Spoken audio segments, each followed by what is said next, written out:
Bismillahirrahmanirrahim. Assalamualaikum warahmatullahi wabarakatuh. Alhamdulillah. Wassalatu wassalamu ala asrofil anbiya'i wal mursalin wa ala alihi wa sahbihi fi kulli lamhatin wa nafasin adada ma wasi'ahullah. Amma ba'du. Apa kabar anak-anak sekalian? Alhamdulillah kita ketemu lagi dalam mata pelajaran pendidikan agama Islam yang mana kali ini dengan materi ajar meniti hidup dengan kemuliaan.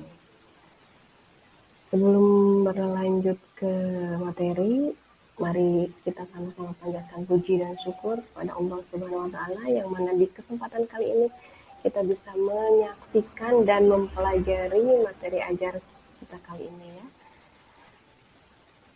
Selanjutnya, materi kali ini adalah larangan tentang pergaulan bebas dan perbuatan zina. Yang mana pada kesempatan kali ini akan sebelum ke materi menentukan dulu kompetensi intinya. Ada 4 kompetensi inti seperti yang telah dibuat dalam layar seperti ini. Dari 4 ini kemudian ditentukan pokok bahasanya, yaitu yang pertama kompetensi dasar, yaitu menganalisa Quran Surat Al-Isra ayat 32 dan An-Nur ayat 2, serta hadis tentang larangan pergaulan bebas dan perbuatan zina. Kemudian indikatornya yaitu menerjemahkan, menguraikan kandungan, dan menemukan pesan moral yang terdapat dalam Quran Surat Al-Isra ayat 32 dan Quran Surat An-Nur ayat 2, serta hadis tentang larangan pergaulan bebas dan perbuatan zina. Tujuannya yaitu peserta didik mampu menerjemahkan, menguraikan kandungan, dan menemukan pesan moral yang terdapat dalam Quran Surat Al-Isra tersebut. Oke, selanjutnya. Say no to pacaran ya. Selain dilarang oleh agama, pacaran juga tidak baik bagi kesehatan karena sering sakit hati. Yang mana kalau dengan kata-kata pacaran itu bisa menjauhi kita atau peserta didik menjauhi pergaulan bebas atau perbuatan zina. Kenapa demikian?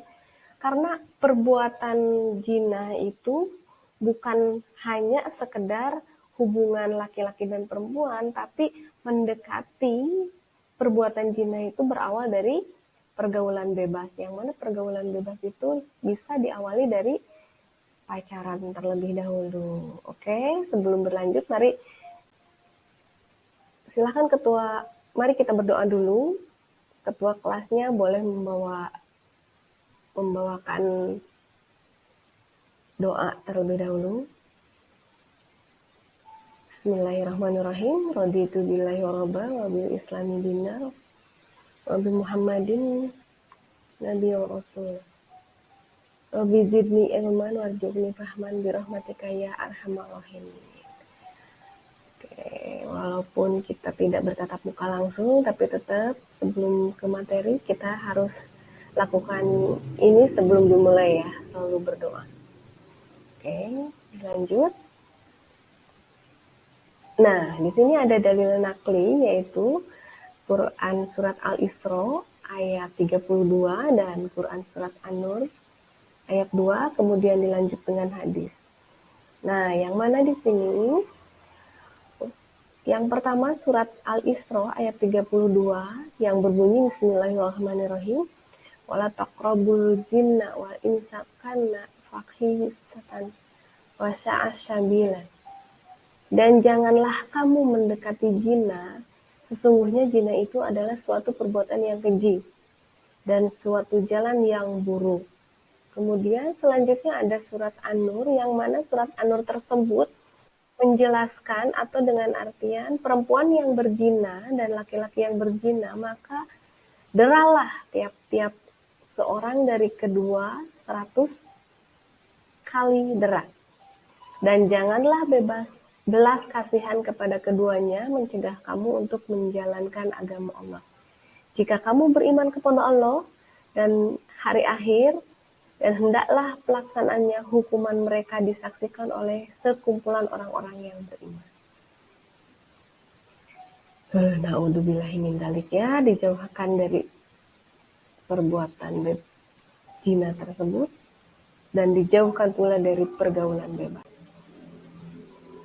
Selain itu juga ada hadis, setiap Bani Adam mempunyai bagian dari zina, maka kedua mata pun berzina. Dan zinanya adalah melalui penglihatan, dan kedua tangan berzina, zinanya adalah menyentuh kedua kaki berzina, zinahnya adalah melangkah menuju perzinahan, mulut berzina, zinanya adalah mencium, hati dan berkeinginan dan berangan-angan dan kemaluan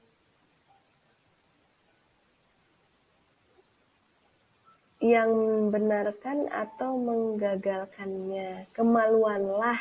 Nah, pada saat ini anak-anak sekalian ya, semua bisa dikategorikan semua peserta didik itu budaya malunya hampir tidak ada. Ada sebagian peserta didik yang ketika melihat guru atau ketika melakukan salah itu dia merasa malu. Tetapi sebagian besar dari peserta didik zaman sekarang itu budaya malunya itu sudah tidak ada. Maka dari itu kemaluanlah yang membenarkan atau menggagalkannya.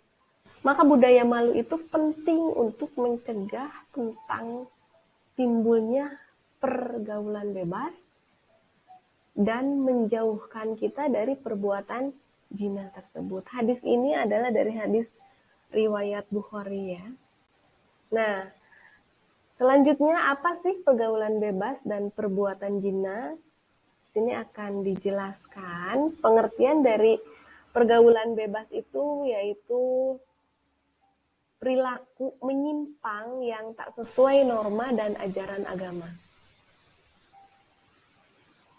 Contohnya, seperti pergaulan bebas adalah memakai narkoba, minum-minuman, alkohol, hingga seks bebas, atau bermula dari sering ketemu di klub malam, atau datang ke karaokean, atau ketemu malam-malam kumpul-kumpul, lalu mabuk-mabukan, dan sebagainya. Itu awal dari pergaulan bebas. Kemudian, apa pengertian dari perbuatan zina itu? Perbuatan zina itu bisa diartikan perbuatan badan antara laki-laki dan perempuan yang tidak terikat oleh hubungan pernikahan.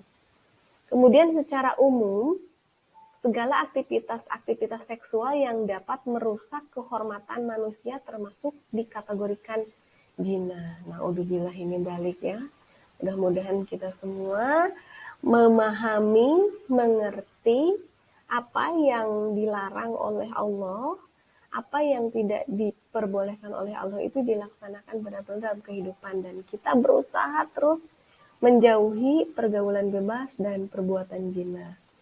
Selanjutnya, kandungan dari Quran surat Al-Isra ayat 32 dan An-Nur ayat 2 itu Allah Subhanahu wa taala berfirman dalam rangka kepada hamba-hambanya dari harus menghindari perbuatan zina dan larangan mendekatinya, yaitu larangan mendekati sebab-sebab pendorong-dorongnya. Bukan berarti hanya melakukan hubungan badan, tetapi jinah mata seperti yang tadi dijelaskan di depan, jinah mulut, jinah kelakuan, jinah tangan, jinah kaki juga itu semua itu dilarang ya. Innahu kana fahisata wa sa'a sabila. Sesungguhnya zina itu adalah suatu perbuatan yang keji. Kenapa? Karena akibat dari perbuatan tersebut, akibat dari perbuatan zina, pergaulan bebas itu berakibat pada dunia, kemudian keluarga, masyarakat, dan kelak di akhirat. Apa akibatnya di sini? Kalau muda-mudi sudah berdua-duaan, yang ketiga adalah ini katanya. Ini adalah ilustrasinya ya. Kemudian setelah berdua-duaan bisa juga hamil atau mungkin aborsi seperti yang ada di gambar. Atau mungkin langsung terkena HIV atau AIDS yang sampai sekarang belum ada obatnya. Atau di zaman sekarang ini ada banyak peserta didik yang seperti diberitakan dalam medsos atau di berita-berita televisi, ada seorang siswa yang melahirkan di belakang kebun sekolah seperti yang ada di gambar ini, atau mungkin karena berpacaran di zaman sekarang ini, sadis-sadisnya pacar, ketika pacar perempuannya hamil, itu bisa saja langsung begini, seperti yang dilakukan oleh salah satu seorang ya, membunuh pacarnya akibat dia mengaku hamil. Naudzubillah min dzalik. Oke, mudah-mudahan kita semua terhindar dari itu ya. Tidak ada dari antara kita semua yang demikian. Nah, selanjutnya solusinya apa dong? Gitu kan? Qodobul bashar, kolabul ilmi, aktif positif, say no to pergaulan bebas dan perbuatan zina. Dihilingkan pikiran-pikiran itu, dijauhkan pikiran-pikiran tentang pergaulan bebas dan tentang perbuatan zina tersebut. Dengan apa? Dengan tolabul ilmi, dengan ghadabul basar, dengan aktif positif. Seperti yang dilakukan mungkin ada ekstrakurikuler kalau di sekolah, atau memperdalam agama, yang mana kalau dengan memperdalam agama itu menjadi kehidupan kita itu tidak keluar dari koridor Allah, yang mana kok dengan adanya Quran surat Al-Isra itu jelas sekali bahwa kita itu dilarang untuk mendekati perbuatan zina dan pergaulan bebas tersebut ya. Lalu kemudian bertanya, Ghadabul basar itu apa? Ghadabul basar itu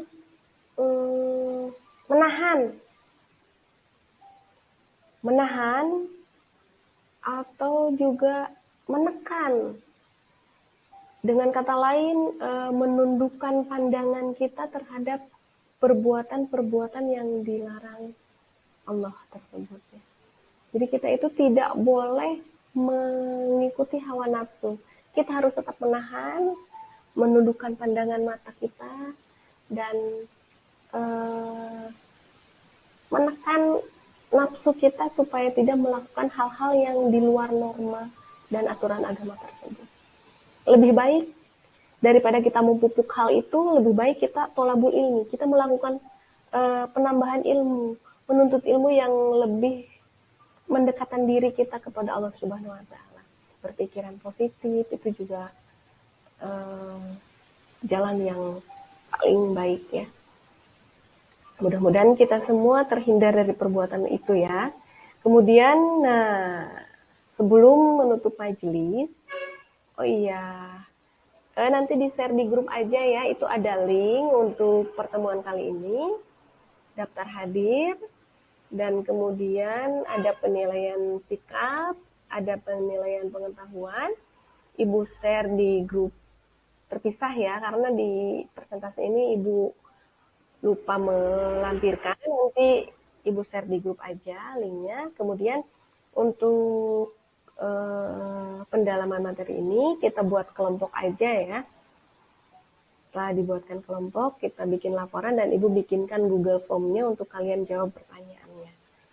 Oke, di akhir pertemuan kali ini, mari kita tutup dengan doa subhanaka Allahumma bihamdika asyhadu alla ilaha illa anta astaghfiruka wa atubu ilaik. Mudah-mudahan apa yang kita harapkan dan kita cita-citakan bisa terkabul.